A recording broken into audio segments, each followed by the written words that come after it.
Hello students, good morning. Previous video में हम बात कर रहे थे न्यूक्लियोफिलिक सब्स्टिट्यूशन रिएक्शन का। न्यूक्लियोफिलिक सब्स्टिट्यूशन रिएक्शन आपका समाप्त हो गया था। उसमें reaction of alcohol with PCl5 वगैरह बचा हुआ था। अल्कोहल के साथ कार्बोक्सिलिक एसिड के साथ हम उसको एक ही साथ पढ़ाएंगे अभी थोड़ी देर के बाद। मेनली आपका न्यूक्लियोफिलिक सब्स्टिट्यूशन रिएक्शन का जो पार्ट था वो समाप्त हो गया था। अब हम बात करेंगे हीटिंग इफेक्ट का। देखिए शायद 21 से इंस्टीट्यूट खुलने का निर्देश आया है, हो सकता है आपका 21 से ऑफलाइन क्लास चले। हम बात करेंगे आज हीटिंग इफेक्ट में। तो हीटिंग इफेक्ट में आप हेडिंग दीजिए heating of di carboxylic acid.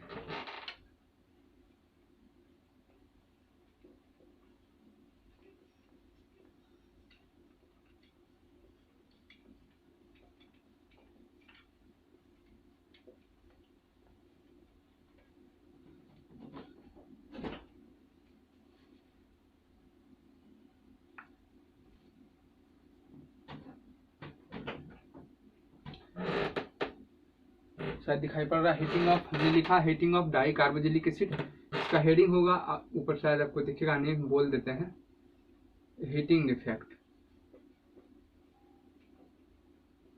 Heating effect में सबसे पहले हम बात करेंगे heating of di carboxylic acid का। देखिए इसमें तो heating of di carboxylic acid में एक रूल चलता है,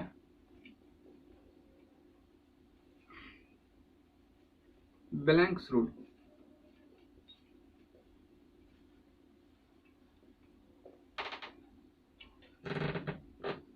heating of di carboxylic acid में नो मैकेनिज्म।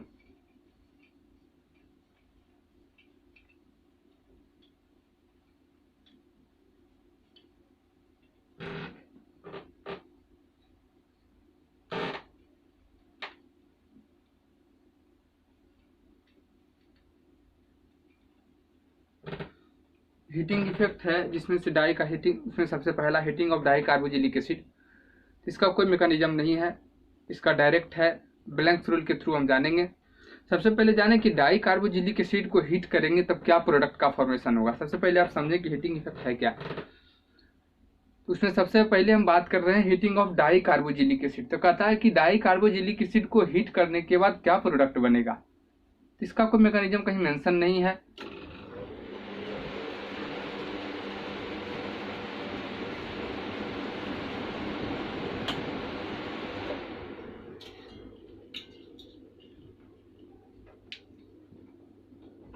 इसका कोई मैकेनिज्म मेंशन नहीं है, हम इसका डायरेक्ट हम ब्लैंक्स रूल के थ्रू जानेंगे। तो क्या डाई कार्बोक्सिलिक एसिड का मतलब दो कार्बोक्सिलिक एसिड। तो हमने आपको बताया था नोमेनक्लेचर में कॉमन नेम में दो कार्बोक्सिलिक एसिड लिया था। वहाँ पे ऑक्जेलिक एसिड, मैलोनिक एसिड, वहाँ पे हमने चर्चा किया था। Succinic acid, adipic acid, glutaric acid. तो ये सब क्या है, डाई कार्बोक्सिलिक एसिड का एग्जाम्पल है, क्योंकि डाई का मतलब दो, कार्बोक्सिलिक एसिड में दो कार्बोक्सिलिक एसिड आएगा। तो सबसे पहले हम यहाँ पे लिखते हैं कि ब्लैंक्स रूल हम जाने कि क्या होता है। तो कहता है कि डाई कार्बोक्सिलिक एसिड का मतलब दो कार्बोक्सिलिक एसिड। तो दो कार्बोक्सिलिक एसिड के बीच में यदि 0 या 1 कार्बन का गैप हो तब इसमें क्या बाहर निकलेगा, CO2।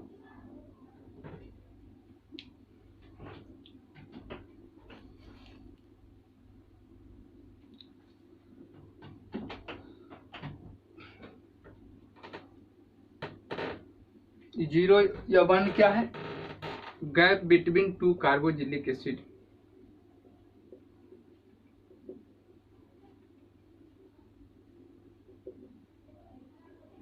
जीरो या 1 का दो कार्बोक्सिलिक एसिड के बीच में 0 या 1 कार्बन का गैप है, तब क्या निकलेगा, हीट करेंगे तब CO2। यदि 2-3 कार्बन का गैप हो तब इससे बाहर निकलेगा H2O।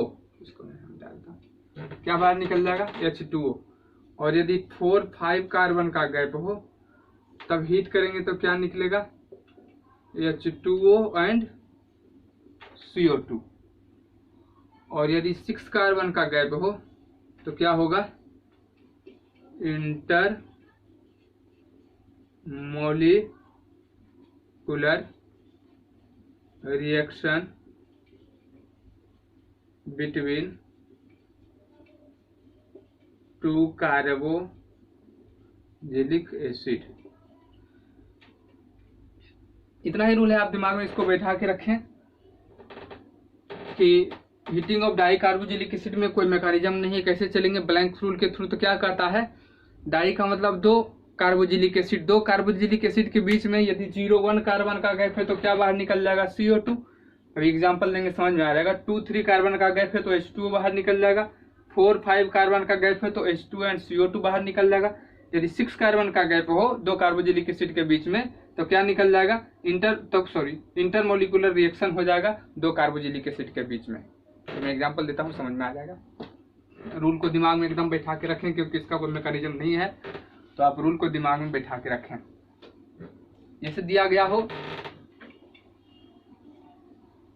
C double bond OH और हीटिंग इफेक्ट दिया गया। तो सबसे पहले हम पहचाने कि है क्या है, इसका क्या नाम है, ऑक्जेलिक एसिड। 2 कार्बोजिलिक एसिड के बीच में 0 कार्बन का गैप है, कार्बोजिलिक एसिड कोई बीच में कार्बन नहीं है। इसका क्या नाम हम बताए थे नोमेनक्लेचर में, जिसमें पढ़ा रहे थे, कॉमन नेम इसका क्या था, ऑक्जेलिक एसिड।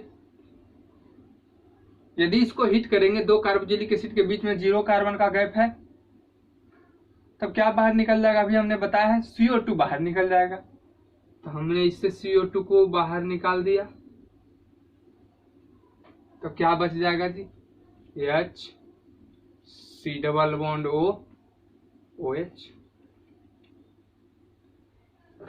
अभी हमने बताया कि ब्लैंक्स रूल 0 या 1 2 कार्बोजिलिक एसिड के बीच में यदि 0 और 1 कार्बन का गैप है तो क्या बाहर निकलता है, CO2।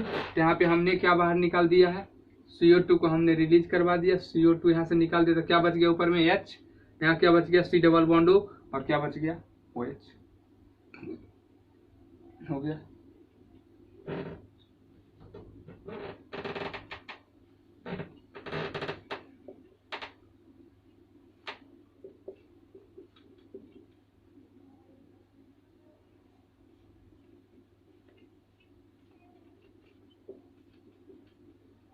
इसका क्या नाम है,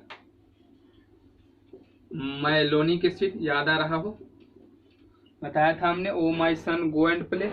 ऑक्जेलिक एसिड, मैलोनिक एसिड, दोनों के बीच में कितने कार्बन का गैप है, 2 कार्बोजिलिक एसिड के बीच में 1 ही कार्बन का गैप है। तो 0 या 1 कार्बन का गैप हो तब क्या निकलता है, CO2 बाहर निकलता है। तो क्या बच जाएगा, CO2 यहाँ से निकाल दें तो क्या बच जाएगा, ऊपर में क्या बचा हुआ, CH2, एक H मिल गया तो क्या बच गया, CH3 C double bond OH। यदि 2 कार्बोजिलिक एसिड के बीच में 0 कार्बन का गैप है तो बाहर निकलेगा CO2। यदि 1 कार्बन का भी गैप है तो क्या बाहर निकल जाएगा, CO2।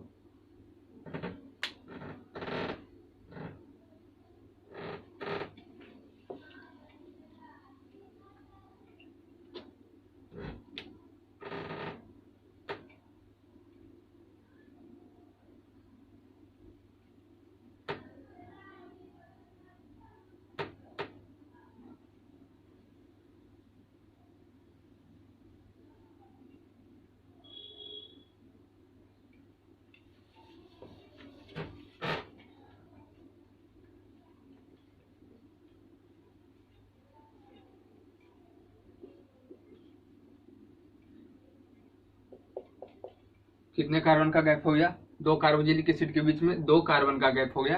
तो 0-1 में CO2, 2-3 में H2O। सबसे पहले नाम क्या है, oh my son, succinic acid. तो क्या बाहर निकल जाएगा, हीट करेंगे तो क्या बाहर निकल जाएगा, H2O इससे बाहर निकल जाएगा। हमने बताया था।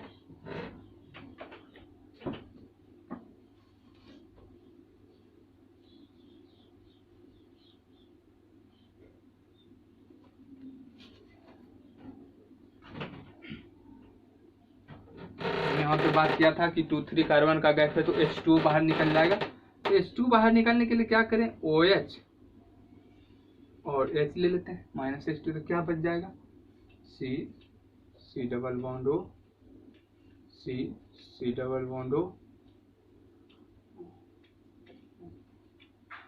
यही बच जाएगा। H2O इससे रिलीज हो गया।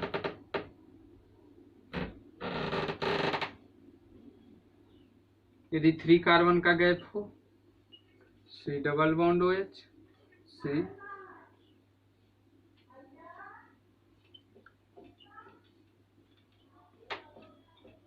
हिट करेंगे तो क्या बाहर निकल जाएगा? H2O ही बाहर निकलेगा ना। सॉरी OH, तो यहाँ से OH ले लेते हैं, यहाँ से H ले लेते हैं, तो क्या बाहर निकल जाएगा? C double bond O, C double bond O, यही बच जाएगा। 1 2 3 4 5 कार्बन, 1 2 3 4 5 कार्बन हमने लिखा है, और बीच में इसी को मैं ऐसे लिख सकता हूँ कि नहीं?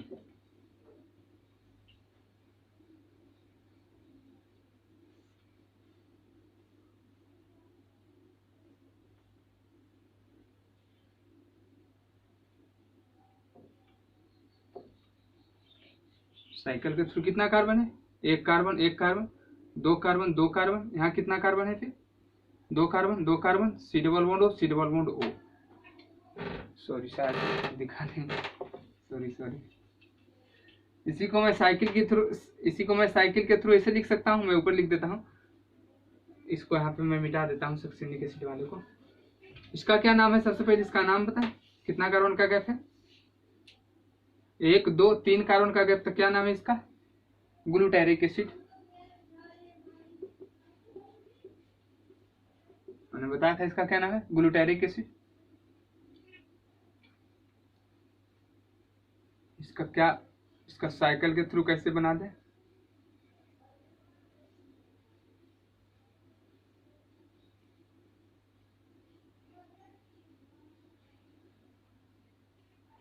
ऐसे भी इसको लिख सकते हैं आप। बन गया ना? 1 2 3 4 5, 1 2 3 4 5, C double bond O, C double bond O, बच गया। यदि 3 कार्बन का गैप हो तब। इसी तरीके से 4 कार्बन का गैप हो, 5 कार्बन का गैप हो, मैं 1 2 और आपको दिखा देता हूं।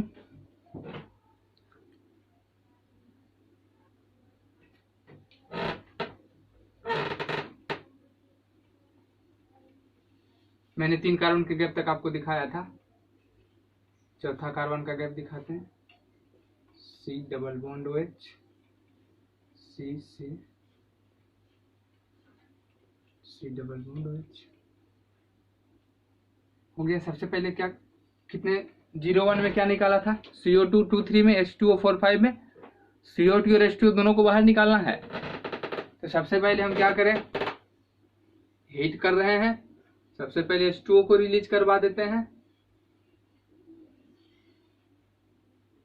क्या बच जाएगा? कितना कार्बन? 1 2 3 4 5 6। मैं लिख देता हूं।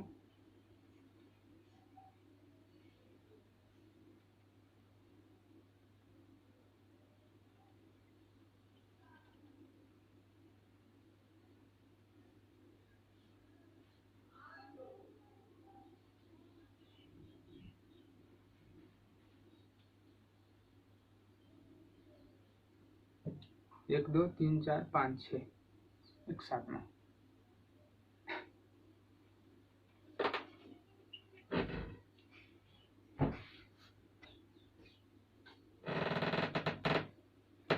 एक 2 3 4 5 6, 1 2 3 4 5 6, C double bond O, C double bond O, एक तरफ वो लिखा हुआ। H2O को हमने रिलीज करवाया। फिर दूसरे बार में क्या रिलीज करवाना है? -CO2 रिलीज करवाना है, क्योंकि आप जानते हैं कि 4 5 का गैप हो 2 कार्बोक्सिलिक एसिड के बीच में, तो H2 और CO2 दोनों को रिलीज करवाना है। सबसे पहले हमने H2O को रिलीज करवा दिया। दूसरी बार में क्या रिलीज करवाना है? CO2 को। तो आप किसी को ले, नीचे वाले C डबल बॉन्ड O और O को ले, या ऊपर वाले किसी को, कोई अंतर नहीं है। मैं इसी को ले लेता हूँ CO2 निकालने के लिए, C डबल बॉन्ड O और O। अब कितना कार्बन बच गया? 1 2 3 4 5। तो मैं लिख देता हूँ।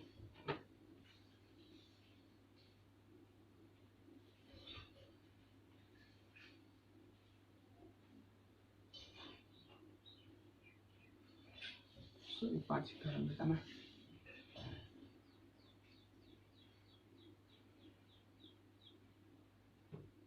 एक carbon, 2 carbon, 3 carbon, 4 carbon, 5 carbon, 1 2 3 4 5, और एक पे मैं लिख देता हूँ C डबल बॉन्ड।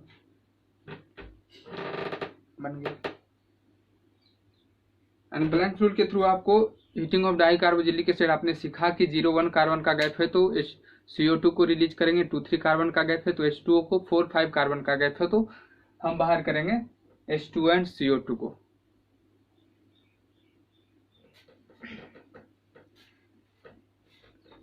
और इसमें बात करेंगे heating of beta keto acid का, क्योंकि हीटिंग इफेक्ट जो इसका हेडिंग है और इसी में है बहुत सारा चीज। सबसे पहले हमने हीटिंग इफेक्ट में सबसे पहले पढ़ाया कि 2 कार्बोजिलिक एसिड को यदि हम सबसे पहले हमने पढ़ा हीटिंग ऑफ डाई कार्बोजिलिक एसिड, तो यानी 2 कार्बोजिलिक एसिड के केस लेंगे तो हमने लिया oxalic acid, malonic acid, succinic acid, glutaric acid, adipic acid, इन सारे को हमने लिया। अब हम बात करेंगे हीटिंग इफेक्ट में दूसरा पार्ट है heating of beta keto acid.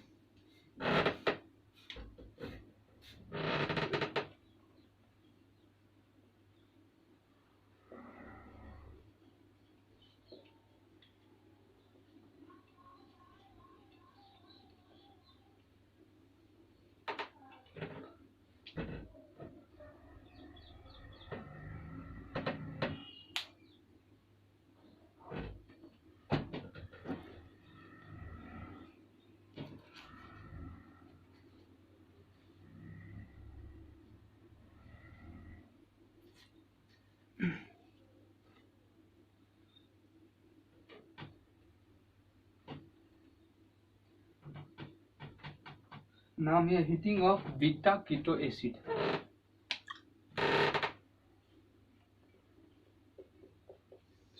यानी heating of beta keto acid को यदि हम हीट करेंगे तो क्या प्रोडक्ट का फॉर्मेशन होगा, ये हम जानेंगे। CH3 C double bond O, CH2 C double bond O OH। यदि हमने इसको हीट किया तो क्या प्रोडक्ट का फॉर्मेशन होगा, यही पूछना जा रहा है।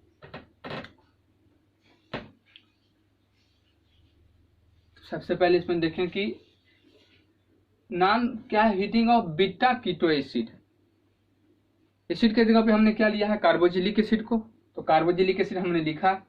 कार्बोजिलिक एसिड के जस्ट बगल वाले कार्बन को क्या बोलेंगे, अल्फा कार्बन, और उसके जस्ट बगल वाले को क्या बोलेंगे, बीटा कार्बन। यानी कार्बोजिलिक एसिड के बगल वाले कार्बन को बोलेंगे अल्फा कार्बन, उसके बगल वाले कार्बन को बोलेंगे बीटा कार्बन। तो नाम तो है ये heating beta keto acid. Carboxylic acid के बीटा पोजीशन पे कीटोन मौजूद है, C डबल बॉन्ड O, इसलिए क्या नाम पड़ा है, बीटा कीटो एसिड। इसको यदि हम लोग हीट करेंगे तो क्या प्रोडक्ट का फॉर्मेशन होगा, इसका देखें आप मैकेनिज्म कि क्या होता है। सबसे पहले क्या करेंगे, CH3 C double bond O, CH2 C double bond O minus. ऐसा हमने क्यों किया, क्योंकि कार्बोजिलिक एसिड है तो एसिड क्या करेगा, H प्लस लूज करेगा। यदि एसिड H प्लस लूज करने के बाद ज्यादा स्टेबल होता हो तो एसिड H प्लस छोड़ना चाहेगा, क्योंकि H प्लस छोड़ने के बाद जो बचे उसे क्या बोलते हैं, कंजुगेट बेस। यदि कंजुगेट बेस का स्टेबिलिटी इंक्रीज होता है तो H प्लस रिलीज करना चाहेगा। और आप देख रहे हैं कि H प्लस रिलीज करने के बाद इसका स्टेबिलिटी इंक्रीज हुआ है, क्योंकि आप देख रहे हैं negative single double bond, negative यहाँ है, निगेटिव इलेक्ट्रॉन देगा, इलेक्ट्रॉन डेंसिटी इंक्रीज होने के कारण। तो यहाँ पहले से कार्बन कितना बॉन्ड बना चुका, 1 2 3 4 5 बॉन्ड तो बना नहीं सकता। इसमें H प्लस जैसे ही लूज किया हमने, जैसे ही हमने हीट किया तो H प्लस यहाँ से लूज हुआ एनर्जी से।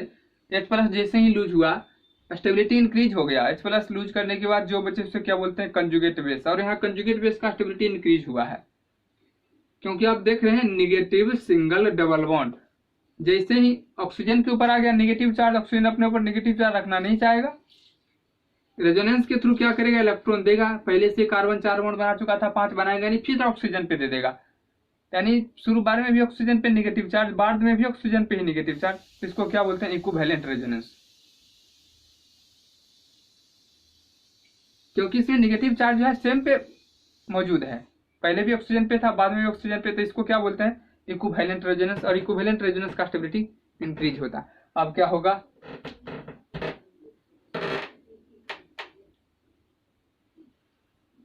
जैसे ही इलेक्ट्रॉन दिया, यदि हमने इस तरीके से करवाया तो क्या हो जाएगा, सबसे पहले हमने रेजोनेंस करवाया तो क्या हो गया, CH3 C double bond O, CH2 CO पे -4 डबल बॉन्ड O। रेजोनेंस तो हम आपको बोले हैं कि इनबिल्ट फिनोमेना है, आप कराए या नहीं कराए रेजोनेंस होते रहेगा।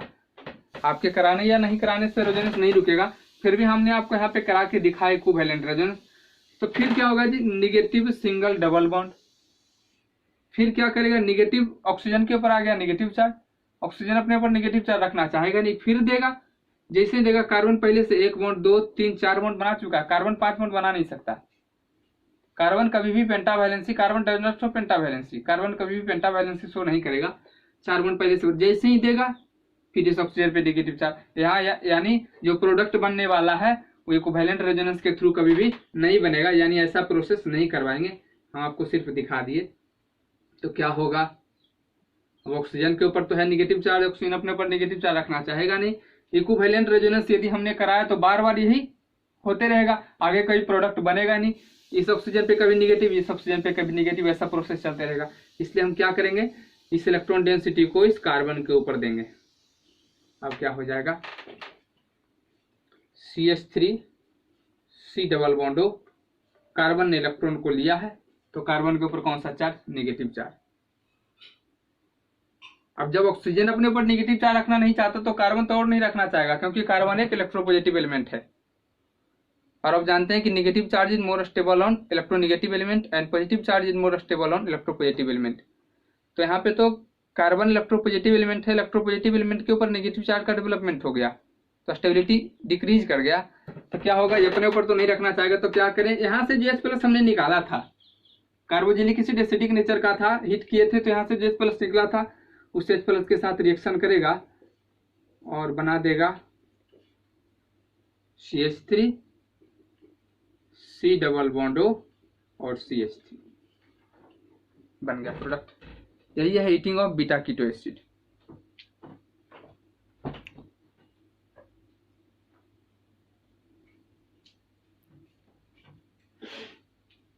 Heating of beta keto acid लिखें इसमें, formation of carbon ion in RDS, नीचे पॉइंट में लिखें, formation of carbon ion is rate determining step, इसी को अब शॉर्ट में लिखें RDS। More will be the, निचला अगले पॉइंट में, more will be the stability of carbon ion, faster will be the rate of reaction. Heating of beta keto acid में आपको ध्यान रखना है कि इसमें कार्बन आयन का बनना ही रेट डिटरमाइनिंग स्टेप है, क्योंकि आपने देखा है जो प्रोडक्ट बनाया आपने, तो यहाँ हमने शुरू में इक्विवेलेंट रेजोनेंस कराया तो नेगेटिव चार्ज ऑक्सीजन पे, फिर दोबारा ऑक्सीजन पे। यदि हम इसी तरीके से करवाते रहेंगे तो फिर ऑक्सीजन से इस ऑक्सीजन पे, तो कोई फाइनल प्रोडक्ट का फॉर्मेशन नहीं हुआ। इसलिए हमने क्या कराया, इलेक्ट्रॉन को हमने नेगेटिव चार्ज के ऊपर डाला, सॉरी कार्बन इलेक्ट्रॉन को कार्बन के ऊपर डाला तो कार्बन के ऊपर कौन सा चार्ज आ गया, नेगेटिव चार्ज। और आप जानते हैं कि कार्बन अपने ऊपर नेगेटिव चार्ज लाया है तो इस स्टेप स्लो होगा, और स्लो स्टेप फिर रेट डिटरमाइनिंग स्टेप कहलाता है। इसलिए heating of beta keto acid में कार्बन आयन का बनना ही रेट डिटरमाइनिंग स्टेप है। तो जितना ज्यादा स्टेबल कार्बन आयन होगा रेट ऑफ रिएक्शन उतना फास्ट होगा।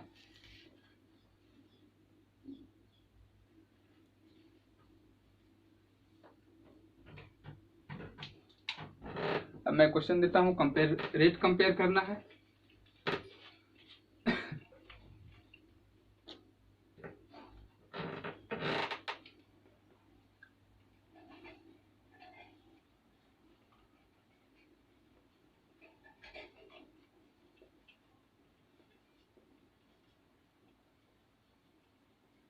Compare rate of reaction between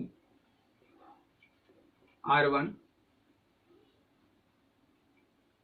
R2, R3 and R4। यहाँ पे आपके 4 रिएक्शन दिए गए हैं, उसमें आपको रेट कंपेयर करना है कि किसका रेट सबसे फास्ट होगा, किसका रेट स्लो होगा। हमने यहाँ पे बात किया कि कार्बन आयन का बनना ही रेट डिटरमाइनिंग स्टेप है। जितना ज्यादा स्टेबल कार्बन आयन होगा स्टेबिलिटी उतना ज्यादा होगा। मोर will be the stability of carbon ion, faster will be the rate of reaction. तो हम यहाँ पे क्वेश्चन दे रहे हैं, आपको रेट कंपेयर करना है CH3 C double bond O, CH2 C double bond O OH। Heating effect R1 CH3 C double bond O CH C double bond O OH,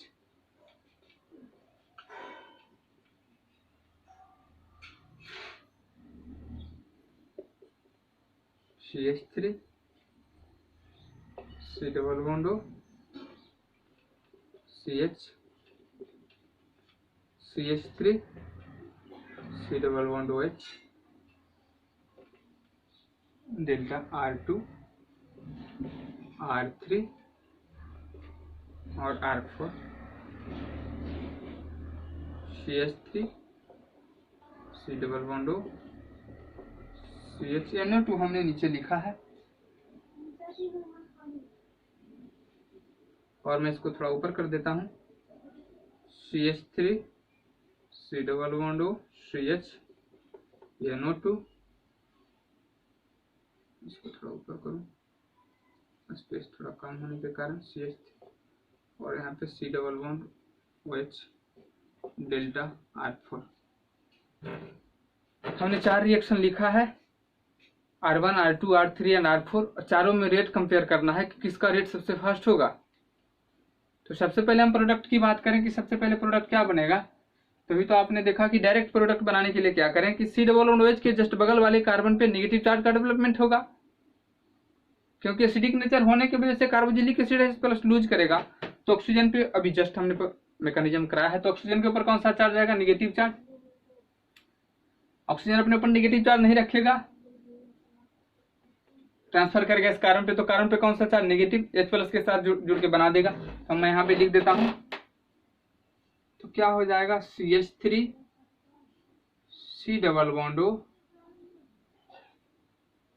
CH2 पे नेगेटिव चार्ज, यहाँ क्या बन जाएगा, CH3 C double bond O CH पे negative charge, phenyl, यहाँ CH3 C double bond O CH पे negative, CH3 C double bond O CH पे negative. दिख नहीं रहा, और थोड़ा ऊपर करता हूँ, delta CH3 C double bond O CH पे नेगेटिव, NO2 हमने नीचे लिखा है। अब इन चारों में हमको रेट कंपेयर करना है कि किसका रेट सबसे फास्ट होगा, किसका रेट स्लो होगा। तो हमने आपको बताया है रेट के लिए किस रिएक्शन में कार्बन आयन का बनना ही। अब फाइनल प्रोडक्ट तो आपको मालूम है किसके साथ, सबके साथ क्या जुड़ जाएगा, H+। तो क्या हो जाएगा, CH3 C double bond O CH3, यहाँ क्या हो जाएगा, CH3 C double bond O CH2, और फिनाइल आके जुड़ जाएगा। तो अब फाइनल प्रोडक्ट सिर्फ H+ इसके साथ कनेक्ट हो जाएगा, एसिड से जो H+ निकला था उसके साथ जाके जुड़ जाएगा, और वही फाइनल प्रोडक्ट हो जाएगा। तो मैं उसकी बात में मैंने कार्बन आयन तक ही बना के छोड़ा है, ताकि आपको दिखे कि किसका रेट सबसे फास्ट होगा, किसका रेट सबसे स्लो होगा, आप डिटरमाइन कर पाएं कि कैसे आखिर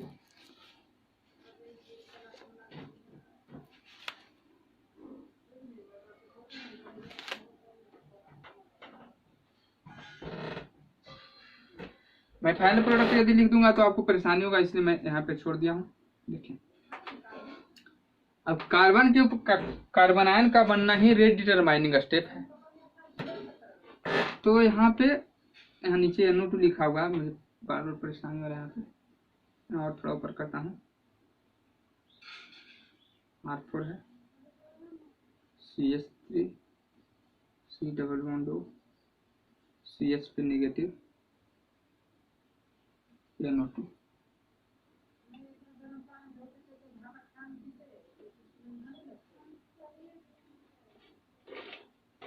NO2 अब दिख रहा होगा। अब कार्बन आयन का बनना ही रेट डिटरमाइनिंग स्टेप है। कार्बन के ऊपर नेगेटिव चार्ज का आना, आपको हमने पढ़ाया था रिएक्शन इंटरमीडिएट 6 तरीके का, free radical, carbocation, carbanion, carbene, nitrogen और बेंजाइन। तो वहाँ पे हमने बताया था कि कार्बन आयन का फीचर्स के बारे में वहाँ पे हमने डिस्कस किया था कि कार्बन आयन का क्या क्या फीचर है। तो हमने वहाँ पे बोला था कि कार्बन आयन जो है नेगेटिवली चार्ज स्पीसीज है, उसकी 8 इलेक्ट्रॉन स्पीसीज है, लेकिन क्या करेगा, 8 इलेक्ट्रॉन होते हुए भी न्यूक्लियोफाइल के जैसा व्यवहार करेगा, इलेक्ट्रॉन डोनर होगा। वहाँ पे हमने फीचर्स में बात किया था फीचर्स ऑफ कार्बन आयन जब हमने बताया था तो वहाँ पे हमने बताया था कि कार्बन आयन जो है इलेक्ट्रॉन डोनर नेचर का होगा, क्योंकि कार्बन अपने ऊपर नेगेटिव चार्ज रखना नहीं चाहेगा, इसलिए कैसा व्यवहार करेगा, न्यूक्लियोफाइल के जैसा। न्यूक्लियोफाइल का मतलब क्या होगा, इलेक्ट्रॉन डोनर, यानी यहाँ पे जितना भी कार्बन पे नेगेटिव चार्ज है सर सब इलेक्ट्रॉन देना चाहेगा।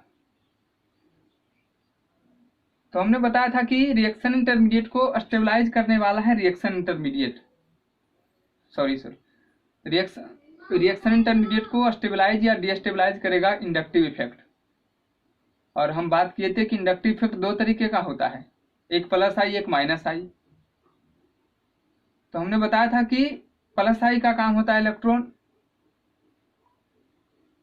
Plus I and minus I. Minus I का मतलब इलेक्ट्रॉन खींचना और प्लस आई का मतलब इलेक्ट्रॉन देना। अब कार्बन आयन के पास है, कार्बन आयन का मतलब इलेक्ट्रॉन डोनर नेचर का, ये अपना इलेक्ट्रॉन देना चाहता है, तो जो इसके इलेक्ट्रॉन को खींचेगा तो स्टेबलाइज करेगा।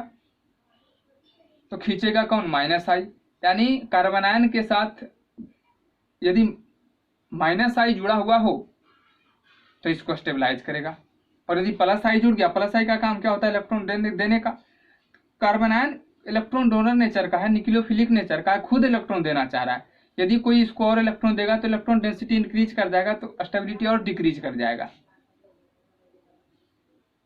तो हमने बताया था कि रिएक्शन इंटरमीडिएट को स्टेबलाइज करेगा इंडक्टिव इफेक्ट। इंडक्टिव इफेक्ट दो तरीके का, प्लस आई माइनस आई।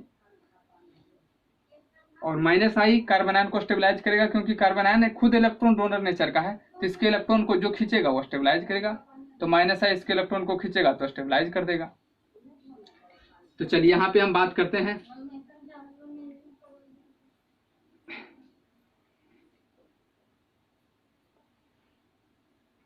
NO2 को देखें। NO2 व्यवहार कर रहा है माइनस आई के जैसा, और माइनस आर भी है। यहाँ पे हम बात कर रहे हैं रेजोनेंस इफेक्ट भी बताया था हमने। तो यहाँ पे माइनस आई कार्बन आयन है इलेक्ट्रॉन देने वाला, माइनस आई का काम क्या होगा, इलेक्ट्रॉन खींचने का, तो खींच के इसको क्या करेगा, स्टेबलाइज करेगा, और कहीं माइनस आई नहीं लगा हुआ, खींच के इसको क्या करेगा, स्टेबलाइज करेगा। तो क्या कर रहा है, तो सबसे ज्यादा, अब जो जितना ज्यादा स्टेबल होगा उस प्रोडक्ट का बनने का संभावना उतना जल्दी होगा। तो हमको तो रेट कंपेयर करना है कि किसका रेट फास्ट होगा, यानी कौन सबसे जल्दी बनेगा। तो बनेगा वही जल्दी जो बनने के बाद ज्यादा स्टेबलाइज हो जाए। यहाँ तो बनने के बाद, अब यहाँ तो है CH3, तो CH3 तो आप जानते हैं कि alkyl group plus I effect show करता है। अब प्लस आई इफेक्ट शो करेगा, तो प्लस आई इफेक्ट शो करेगा तो डिस्टेबलाइज करेगा, क्योंकि प्लस आई का काम क्या होगा, इलेक्ट्रॉन देने का। खुद कार्बन आयन इलेक्ट्रॉन देने वाला है, उसको इलेक्ट्रॉन दीजिएगा तो इलेक्ट्रॉन डेंसिटी इंक्रीज कर जाएगा, तो स्टेबिलिटी डिक्रीज कर जाएगा। तो खींचने वाला तो आपको NO2 दिखाई पड़ रहा है, यानी रेट की बात करें तो सबसे ज्यादा होगा R4। ऊपर लिख देता हूं, सबसे ज्यादा किसका रेट फास्ट होगा, R4। R4 के बाद आप बताएं, थोड़ा सोचें, सॉरी।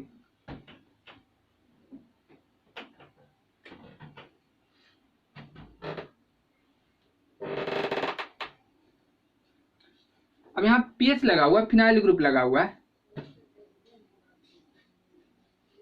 तो क्या करेगा, अब देखें थोड़ा, निगेटिव सिंगल डबल बॉन्ड, क्या लगा हुआ है, negative single double bond, minus are effect show करेगा। बताए थे कि निगेटिव चार्ज हो और डबल बॉन्ड हो तो पहले कौन इलेक्ट्रॉन रिलीज करेगा, निगेटिव चार्ज।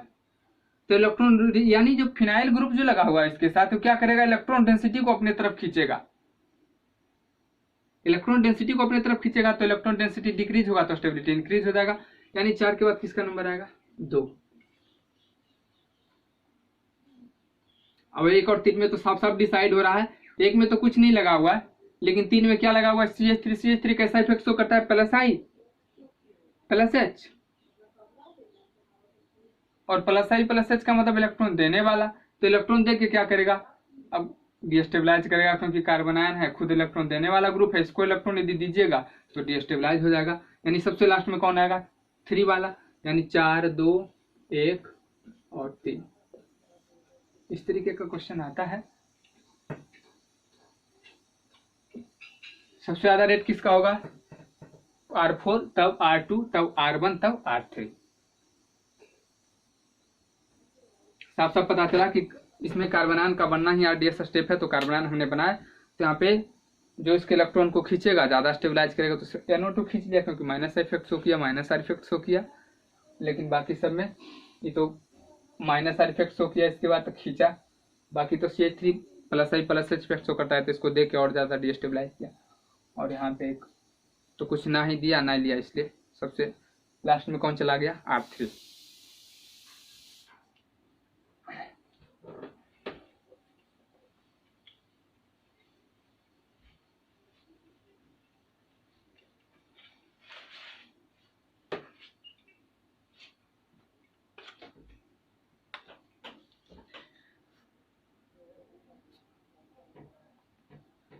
ठीक है, बाय।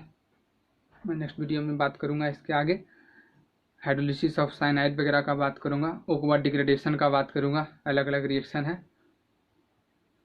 ठीक है, बाय, थैंक यू।